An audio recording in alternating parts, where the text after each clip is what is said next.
মেসির প্রতি একটা পক্ষপাতিত্ব আমরা বরাবরই দেখি, সব রেফারির দেখি।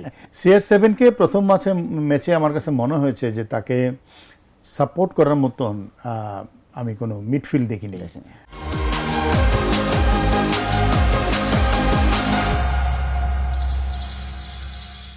আইভরি কোস্টের বিপক্ষে ঘাম ঝরিয়ে জিতল জার্মানি, আর এই জয়ে 12 বছর পর বিশ্বকাপের নকআউট পর্বে উঠল পাওয়ার হাউসরা। দর্শক সবাইকে স্বাগতম ঢাকা জার্নালের বিশ্বকাপ নিয়ে বিশেষ আয়োজন গ্যালারি থেকে বিশ্বকাপ অনুষ্ঠানে। আজকের পর্বে আমাদের সাথে অতিথি আছেন ঢাকা জার্নালের editor in chief Syed Ishtiaq Reza. Boss, স্বাগতম আমাদের স্টুডিওতে। অনেক ধন্যবাদ। বস, আপনি মানে গতকালকে নেদারল্যান্ডস আর সুইডেনের ম্যাচ দেখেছিলেন, যেখানে এক পেশে ম্যাচ হয়েছিল। নেদারল্যান্ডস এরকম আধিপত্যর কারণ কি? ম্যাচটা দেখেন দুটোই কিন্তু ইউরোপিয়ান টিম, এবং সুইডেনও নিয়মিতভাবে বিশ্বকাপ খেলে, ইউরোপিয়ান কাপ খেলে। সেই হিসেবে আমি একটা খুব প্রতিদ্বন্দ্বিতা আশা করেছিলাম।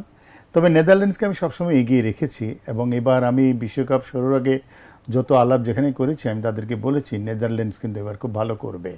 কারণ আমি জাস্ট ইউরোপিয়ান রেটিংসগুলো দেখছিলাম, আমি তো ওইভাবে খেলা দেখি না, কিন্তু ইউরোপিয়ান রেটিংসগুলো পড়ে যেটা মনে হলো নেদারল্যান্ডস এবং ইংল্যান্ডকে এবার অনেক এগিয়ে রাখা হয়েছে অনেকগুলো রেটিংয়ে।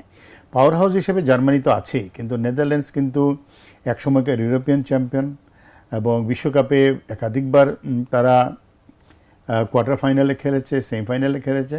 সুতরাং নেদারল্যান্ডস তার মানে স্বাভাবিক খেলাটাই গতকাল খেলেছে। তবে আমার আশা ছিল একটা খুব কম্পিটিং ম্যাচ দেখবো, সেটা হয়নি। আমি যে জার্মানির ম্যাচ নিয়ে কথা বলি, জার্মানি কিন্তু প্রথম ম্যাচে 7 গোল দিয়েছে প্রতিপক্ষকে, কিন্তু দ্বিতীয় ম্যাচে তারা আইভরি কোস্টের বিপক্ষে জয় পেতেই একদম ঘাম ঝরে গেছে। শুরুতে একটা গোল খেয়েছে, এরপরে একটা গোল দিয়ে সমতা ফিরেছে, এরপরে একদম লাস্ট মুহূর্তে এসে আর একটা গোল দিয়েছে। দ্বিতীয় ম্যাচে এরকম হতোট খাওয়ার কারণ কি? জার্মানি জিতবে, জার্মানিকে জিতিয়ে রাখার জায়গায় সবাই চিন্তা করেছে, কিন্তু আইভরি কোস্ট যে আফ্রিকান পাওয়ার হাউস এটাও আবার মনে রাখতে হবে। আইভরি কোস্ট কিন্তু খেলা সবসময় ভালো খেলে। হয়তো বিশ্বকাপের যে আপনারা যে রেটিং করেন সেখানে হয়তো সে অনেক পিছিয়ে আছে তালিকার দিক থেকে জার্মানির তুলনায়, কিন্তু আপনি খেয়াল করেছেন গতকালকের ম্যাচে, সেটাও আমি কিছুটা দেখেছি যে ফিজিক্যাল ফিটনেসের দিক থেকে আইভরি কোস্টকে কোনোভাবেই পিছিয়ে রাখা যায় না। স্কিলে জার্মানি অনেকটা এগিয়ে গেছে, সবচেয়ে বড় কথা অভিজ্ঞতা এগিয়ে গেছে, কিন্তু আইভরি কোস্ট আমি বলবো হেরে গেছে অভিজ্ঞতার কাছে। না তো তারা কিন্তু একটা অঘটন ঘটিয়ে দিতে পারতো, এবং ফুটবলে, ক্রিকেটে সব জায়গায় আন্ডারডগরা কিন্তু অনেক সময় অঘটন ঘটিয়ে দিতে পারে। সেটাই কালকে শঙ্কা ছিল। জার্মানি খেলেছে এবং জিতেছে, তারা সেকেন্ড পর্বে চলে গেছে, তাদেরকে অভিনন্দন জানাই, কিন্তু আইভরি কোস্টকেও বলতে হবে যে তারা ভালো খেলেছে। আজকে সকালে ম্যাচ নিয়ে যদি কথা বলতে চাই, জাপান বড় ব্যবধানে জিতেছে 4-0 গোলে তিউনিসিয়ার বিপক্ষে। এই এশিয়ার যে একটা দাপট, এটা দেখতে কেমন লাগলো? এশিয়ার অন্য দল দক্ষিণ কোরিয়া হেরে গেল প্রথম ম্যাচটাতে, দ্বিতীয় ম্যাচে জাপান জিতেছে, দাপটের সাথেই জিতেছে। জাপান কিন্তু সবসময় ভালো খেলে, গতি ফুটবল খেলে, এবং জাপানের ফুটবল খেলা হয়তো চ্যাম্পিয়ন হয় না বিশ্বকাপে, কিন্তু ইউরোপিয়ান কিংবা এশিয়ান দুই জায়গাতেই কিন্তু জাপান খুব দাপুটে ফুটবল টিম। এবং আপনার মনে আছে জাপানের এই জাতীয় দলটা একসময় গড়ে উঠেছিল সরাসরি ব্রাজিলের তত্ত্বাবধানে। ব্রাজিলিয়ান সাবেক তারকা জিকো, তার তত্ত্বাবধানে দীর্ঘদিন জাপান তার জাতীয় দলটাকে তৈরি করেছে। এখানে সক্রেটিস সহ অনেকেই খেলে গেছে, কিন্তু জার্মান ফুটবলাররাও খেলেছে। সব কিছু মিলিয়ে জাপান তো খুব পরিকল্পিতভাবে তার ইকোনমি নিয়ে সারা বিশ্বে দাপটের সাথে আছে। খেলাটাকেও আমার ধারণা তারা একটা হয়তো চ্যাম্পিয়ন না হলেও, জাপান কিন্তু গতবার আপনার মনে আছে গত বিশ্বকাপে এশিয়ার জন্য অনেক বড় মানে আশাবাদ তৈরি করেছিল, দক্ষিণ কোরিয়া তৈরি করেছিল। এবার কোরিয়া কেমন খেলবে জানি না, কিন্তু প্রথম ম্যাচ দেখে মনে হচ্ছে যে জাপান খুবই ভালোভাবে আগামী দিনগুলো পার করবে। তিউনিসিয়ার কথা বলতে হয় যে এটি আফ্রিকার একটি দারিদ্র্যপীড়িত দেশ, সবচেয়ে বড় কথা খুবই গৃহযুদ্ধে বিপর্যস্ত একটি দেশ। ফলে সেখানে যে খেলছে মানুষ এবং বিশ্বকাপ পর্যন্ত এসে খেলছে, এটাও কিন্তু তাদেরকে একটা বাহবা দিতে হয়। বস, আপনি একটা জিনিস খেয়াল করেছেন কিনা, বিশ্বকাপ আসলে বড় বড় দলগুলোকে বাঁচিয়ে রাখে ফিফা। এর কারণ হচ্ছে মার্কেটিং, ব্র্যান্ড ভ্যালু, বড় বড় স্টার, ঠিক আছে? তো এতে করে ছোট দলগুলো একটু অবহেলিত হচ্ছে কিনা, বা একটু মানে পিছিয়ে যাচ্ছে কিনা? দুনিয়ার সব নিয়মের মতো এখানেও কিন্তু আমি বলবো যে একটা ক্লাস স্ট্রাগল আছে, একটা শ্রেণী সংগ্রাম আছে। ছোট দলগুলো, দরিদ্র পীড়িত দেশগুলো, বিশেষ করে আফ্রিকান দেশগুলোর দলগুলোকে অনেক কিন্তু লড়াইয়ের ভিতর দিয়ে যেতে হয়। বড় দলগুলো আপনি ঠিকই বলেছেন যে তাদেরকে ফিফা এক ধরনের ফেভার করে, মার্কেটিং করে এবং মূলত বাণিজ্যের কারণে। এবারও যে একটা সিস্টেম আবিষ্কার করেছে তারা, হাইড্রোজেন ব্রেক, এটাও কিন্তু মূলত টাকার জন্য। এখানে খেলোয়াড়দের দিকে বলা হচ্ছে যে তাদের একটা রেস্টের প্রয়োজন আছে, কিন্তু আসলে মূলত টাকা। ফিফা খেলাধুলার সংস্থা, কিন্তু ফিফা একই সাথে খুবই বড় বাণিজ্যিক সংস্থা এবং হাইলি করাপ্ট একটা সংস্থা। বিশ্বকাপের আপনি যদি অডিটিং করেন, আগেকার হিসাব রাখেন, স্লেভ ব্ল্যাটারের আমল থেকে নানা ধরনের অনিয়ম কিন্তু ফিফাতে আছে এবং ফিফা এই কাজটা করে ছোট দলগুলোর সাথে। কারণ হলো সমতার পৃথিবী তো এটা নয় আসলে। বস, আপনি মেসির একটা ফাউল ছিল আলজেরিয়ার বিপক্ষে, আপনি দেখেছিলেন যে মেসি পা দিয়ে প্রতিপক্ষের প্লেয়ারকে ফাউল করেছিলেন। ছবিটা মোটামুটি সব জায়গায় ভাইরাল, ক্লিপটাও ভাইরাল। এখানে ওই প্লেয়ারও বলেছে যে আমার পা যদি ভেঙেও যেত তবুও মেসিকে কোনো কার্ড বা সতর্ক করতো না রেফারি। হ্যাঁ, এখানে শুধু মেসি না, এখানে বড় বড় তারকা আসলেই এসব সুযোগ সুবিধা পায়। এতে করে কি ফুটবলের সৌন্দর্যটা কি কিছুটা নষ্ট হচ্ছে? ফুটবলের সৌন্দর্যের চাইতে বড় কথা ন্যায্যতা নষ্ট হয়। আপনি যদি ন্যায় বিচারের চিন্তা করেন তাহলে নষ্ট হয়। আলজেরিয়ার যে প্লেয়ারকে মেসি আঘাত করেছে, এটা ফুটবল পরিপন্থী। মাঠে তো থার্ড আম্পায়ারের ব্যবস্থা এখন আছে, সেটার সেই চেষ্টাটা কি তখন আলজেরিয়া করেছিল কি না, কিন্তু যাই হোক কোনো কিছুই তামাদি হয় না। ফলে আলজেরিয়ার অভিযোগ কিন্তু খুব গুরুত্বের সাথে মানে তদন্ত করা উচিত। বারবার ফুটেজগুলো দেখে একটা ব্যবস্থা নেওয়া উচিত। মেসির প্রতি একটা পক্ষপাতিত্ব আমরা বরাবরই দেখি, সব রেফারির দেখি। মেসি ভালো প্লেয়ার, অতি মানব প্লেয়ার এবং মেসি একটা অসাধারণ, আমি বলবো ঈশ্বরের বরপুত্রের মতন। কিন্তু একই সাথে তার সামনে অন্য প্লেয়ার পড়লে তিনি যদি অন্যায্য আচরণ করেন, ফাউল দেওয়া হবে না, এটা নিশ্চয়ই ফুটবলে কোথাও অলিখিতভাবে লেখা হয়নি বা বলা হয়নি। এই জায়গাটা আমি বলবো সেই রেফারির ব্যাপারেও একটা সিদ্ধান্তে আসা উচিত যে এরকম রেফারি রাখা উচিত কিনা। আর্জেন্টিনা যদি দ্বিতীয় পর্বে না যেতে পারে, মেসি যদি খেলতে না পারে, সেটা যদি ফেডারেশনের মানে ফিফার মাথায় ঢুকে থাকে, তাহলে ফুটবল তার ন্যায্যতা হারিয়েছে বলবো। বাস, আপনি যেটা বললেন যে শুধু আপনি না, এটা মোটামুটি যারা ফুটবল বোঝে ওরা সবাই এটা মানে যে মেসিকে ফুটবল থেকে আলাদা একটা সুযোগ দেওয়া হয় বা একটু ছাড় দেওয়া হয়। এটা আর্জেন্টিনার ফ্যানরা মোটেই মানতে চায় না। ওরা এটা বললে মানে আপনাকে একদম ধুয়ে ফেলবে। এটা শুধু বাংলাদেশে কি এটা বেশি, নাকি ওয়ার্ল্ডের সব জায়গায় এরকম? না, বাংলাদেশে আপনি কোথাও এরকম অন্যায্য তর্ক দেখবেন না যেটা বাংলাদেশে দেখতে পারবেন। বাংলাদেশের ফুটবল ফ্যানরা রাজনৈতিক দলের মতন জঙ্গি হয়ে গেছে।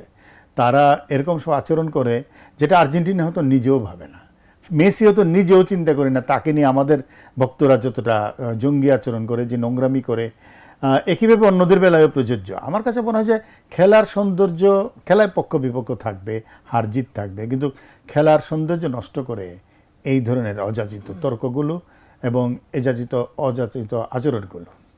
বিশ্বকাপে প্রায় 10 দিন পার হয়ে গেছে। এই 10 দিনের উন্মাদনা দেখে কি মনে হচ্ছে যে আসলেই কি বিশ্বকাপ হচ্ছে এবার? মানুষের উন্মাদনা, টিএসসিতে ড্যাফোডিল ইউনিভার্সিটি তো খেলা দেখায়, তো ওদের উন্মাদনা দেখে মানে ফুটবলের একটা যে ভাইব আছে, সেই ভাইবটাকে ফিল করা যাচ্ছে? কিছুটা আর্জেন্টিনার ম্যাচে আমরা দেখেছি কিছুটা, এবং ব্রাজিলের দ্বিতীয় ম্যাচটাতে আমরা যে ভাইবটা ফিরে পেয়েছি, আমরা দেখেছি যে একটা ফুটবল ভাইব যেন ফিরে এসেছে, বিশেষ করে ক্যাম্পাসগুলোতে। তবে সামগ্রিকভাবে অর্থনৈতিক বিপর্যয়ের ভিতর দিয়ে যাওয়ার কারণে ফুটবলের সে আমোদটা এবার সেইভাবে নাই। খেলার টাইমিংগুলো বোধহয় একটা প্রভাব ফেলছে।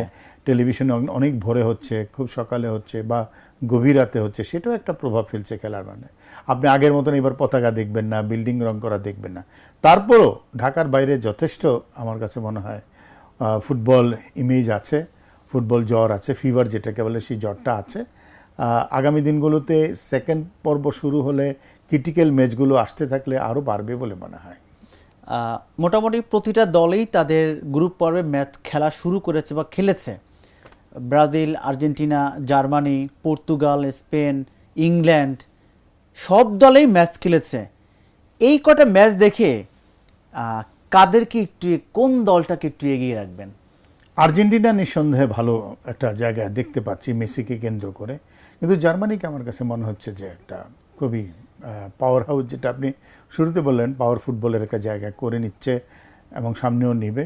ইংল্যান্ডকে আমার কাছে অনেক বেশি ম্যাচিউরড একটা দল বলে এবং খুবই ব্যালেন্সড একটা ফুটবল টিম বলে মনে হচ্ছে। কিলিয়ান এমবাপ্পে আর মেসি গত বিশ্বকাপ, এর আগের বিশ্বকাপেও এই দুইটার মধ্যে ফাইটিং হয়েছে। এই বিশ্বকাপে এমবাপ্পে 2 গোল দিয়েছে, মেসি 3 গোল দিয়েছে। ম্যাচ এখনো বাকি, শেষ পর্যন্ত কে এগিয়ে থাকবে বলে মনে করেন? আমার বিচারে এমবাপ্পে এগিয়ে থাকবে। ফ্রান্স টিমটাও আমি বলতে ভুলে গেছি, ফ্রান্স টিমটাও কিন্তু খুবই ব্যালেন্সড একটা টিম এবং তার মধ্যে এগ্রেসিভ ফুটবল আছে। এবং ফ্রান্সের সবচেয়ে বড় কথা যেটা, ফ্রান্স কিন্তু খুব পুরো মাঠ জুড়ে নিয়মতান্ত্রিক ফুটবল খেলে এবং এটার একটা রেজাল্ট কিন্তু তারা পাবে। রোনালদো, ক্রিস্টিয়ানো রোনালদো, তার জন্য মূলত মানুষ পর্তুগালকে সাপোর্ট করে। প্রথম ম্যাচে ড্র হওয়ার পরে তার উপরে যেরকম মিডিয়া খেপেছে বা মানুষজনও খেপেছে যে তাকে বাদ দেওয়া হোক বা এটা করা হোক, আসলে রোনালদোর মানে তাকে কতটা এই ম্যাচের দিতে পারে, মানে ব্যর্থতা কি তার শুধু একা নাকি সবাই মিলে ব্যর্থতা? CR7-কে প্রথম ম্যাচে আমার কাছে মনে হয়েছে যে তাকে সাপোর্ট করার মতন আমি কোনো মিডফিল্ড দেখিনি পর্তুগালের। ওই খেলাটা আমি দেখেছিলাম এবং সে যেভাবে বল চেয়েছে সেইভাবে বল পায়নি। তার বয়স একটা ফ্যাক্টর, 41 বছর বয়স, 41 পার হয়ে গেছে, এই বয়সে খেলছে। এবং ক্রিস্টিয়ানো রোনালদো কিন্তু পুরো পৃথিবীর মধ্যে সবচেয়ে জনপ্রিয় ফুটবলারদের অন্যতম। আমি জানি না আগামী ম্যাচে তারা কেমন খেলবে, কিন্তু মনে হচ্ছে পর্তুগাল দলটার ভিতরে সংহতির অভাব আছে এবং তারা যেভাবে তাকে সাপোর্ট করার কথা সেটা সেভাবে করছে না। আরেকটা বিষয় হলো যে রোনালদো কিন্তু খুব স্ট্রং প্লেয়ার, ফিজিক খুব স্ট্রং, তার মেজাজ খুবই খারাপ, অনেক সময় তিনি খারাপ ব্যবহার করেন। সেইটার কারণে অনেক সময় মিডিয়া তার সাথে বিরূপ আচরণ করে, কিন্তু মনে হয় যে সেকেন্ড ম্যাচে ঘুরে দাঁড়াবে। পর্তুগাল চ্যাম্পিয়নশিপের দল না, কিন্তু পর্তুগাল রোনালদোর দল। সুতরাং সেই জায়গা থেকে রোনালদোকে এই লাইমলাইটে আনাটা, তাকে এক্সপোজ করাটা পর্তুগিজ টিমটার দায়িত্ব। এবার একটু নেইমারকে নিয়ে কথা বলতে চাই। নেইমার প্রথম 2 ম্যাচে খেলতে পারেনি, তবুও তাকে বিশ্বকাপ স্কোয়াডে রাখা হয়েছে। এটা কি ব্রাজিলের একটা মার্কেটিং পলিসি? সান্ত্বনা পলিসি। আমার কাছে মনে হয় ভক্তদেরকে কিছুটা সান্ত্বনা দেওয়া যে সে দলে আছে, খেলোয়াড়দেরকে একটা উজ্জীবিত রাখা যে নেইমার আছে। কিন্তু ব্রাজিল টিমটাতে এখন দুটো খেলার মধ্যে দ্বিতীয় খেলাটা অবশ্যই ভালো খেলেছে, কিন্তু সেই ব্রাজিলকে এখনও খুঁজে পাওয়া যায় না। নেইমার নামার পরে কি হয়, তবে এটাও ঠিক চোট থেকে তিনি যে সুস্থ হয়ে খেলবেন, আবার চোট পান কি না, কারণ আপনার মনে আছে আগের বিশ্বকাপে তাকে চলেই যেতে হয়েছিল। সব কিছু মিলিয়ে নেইমার আমি বলবো যে খুবই আনলাকি একটা প্লেয়ার, যে ক্লাব কাপে অসাধারণ খেলে কিন্তু বিশ্বকাপে আসলে সে শারীরিকভাবে টার্গেট হয়ে দাঁড়ায়। জানি না সামনের দিনগুলোতে উনি নামবেন, কেমন খেলবেন, বাট আশা করছি যে ব্রাজিল টিম একটা প্রাণ ফিরে পাবে নিজের সেরা খেলোয়াড়টাকে পেয়ে। যতটুকুই ভালো খেলছে, এর অবদান কি কোচ আনচেলত্তির? মানে না, কোচের অবশ্যই অবদান আছে, তাছাড়া প্রতিভা তো আছে দলের মধ্যে। ভিনিসিয়াস আছে, যিনি 2টা গোল করলেন, কোনি, ওই প্লেয়ারটা তো অসাধারণ খেলছে। ব্রাজিলের ডিফেন্স তো অসাধারণ ডিফেন্স, শুধু আক্রমণ ভাগে নেইমার নামলে পরে চিত্র বদলে যাবে। কোচের কৃতিত্ব অবশ্যই আছে। কোচদেরকে তো আমরা গালি দেই আসলে, কিন্তু কোনো কোচই কি চায় যে তার দল হেরে যাক? পরিকল্পনা করা হয়, সব পরিকল্পনা সব যুদ্ধে সবাই জয়ী হয় না, এটা কিন্তু সেরা পরিকল্পনাটাই করা হয়।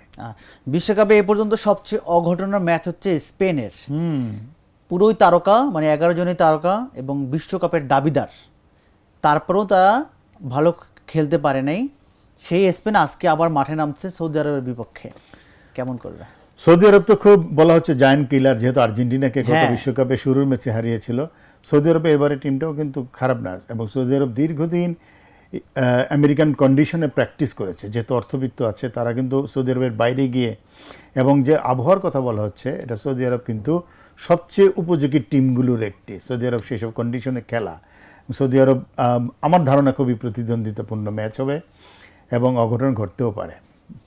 দর্শক, আজকে এই পর্যন্তই। আপনারা দেখছিলেন বিশ্বকাপ নিয়ে বিশেষ অনুষ্ঠান গ্যালারি থেকে বিশ্বকাপ। এই পর্ব এখানে শেষ করব, দেখা হবে পরবর্তী পর্বে। সবাইকে ধন্যবাদ।